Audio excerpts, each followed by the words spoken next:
اللہم صلی علی سیدنا و مولانا محمد و علی آل محمد کما صلیت علی ابراہیم و علی آل ابراہیم انکا حمید مجید اللہم بارک علی محمد و علی آل محمد کما بارکت علی ابراہیم و علی آل ابراہیم لوگوں کو عقیدت ہو گئی نا.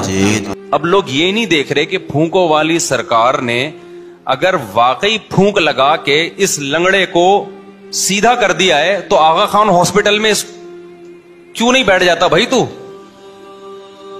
کامن سینس کی بات ہے نا بھائی. اتنے معذور آ رہے ہیں بائکوں سے گرنے والے, آپ ایک سلنڈر میں پھونک بھر کے دے دیں, ہم اسی سلنڈر سے لوگوں کو اسپرے کرتے رہیں گے, ٹانگیں صحیح ہوتی رہیں گی. کیا خیال ہے بھائی؟ لیکن عقیدت انسان کو اندھا کر دیتی ہے.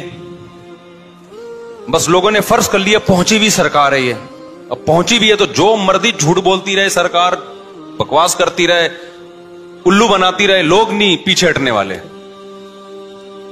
وہ آیا تھا نا کہ کوئی عراقی آیا تھا کچھ دن پہلے, وہ پھونکو لگا لگا کے بڑے ہی اس کی تعریف ہے, جی پھونک لگاتا ہے تو یہ ہو جاتا ہے. میں نے کہا 2 نمبر آدمی ہے. کہہ رہے نہیں حضرت آپ کو کیا پتا. تو میں نے کہا بھائی کون سی کرامت کی قسم ہے؟ کرامت کا صدور کبھی کبھار کسی سے ہو جاتا ہے, وہ بھی بزرگ ہو. یہ تو آیا کرامت سینٹر کھولا ہوا ہے اس نے تو پورا, تو کرامت سینٹر کھول لیا اس نے بھائی پورا.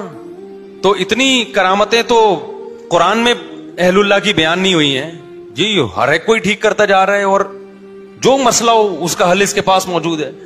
لیکن ہمارے بڑے بڑے لوگ متاثر تھے. اس کے بعد جب صاحب فرماتے ہیں کہ یہ جو جلی پیر چھٹا ہوا ہے یہ ہسپتال میں جا کے دم کیوں نہیں کرتا؟ یہ ہسپتال میں جا کے دم کرے نا, یہ ہسپتال میں کیوں نہیں جاتا؟ یہ وہاں عوام کو لوٹ رہا ہے. فیک ہے, اس کے پاس مت جاؤ, نہ اپنی زندگی برباد کرو. یہ ایک شیطان ہے, شیطان. ان سے دور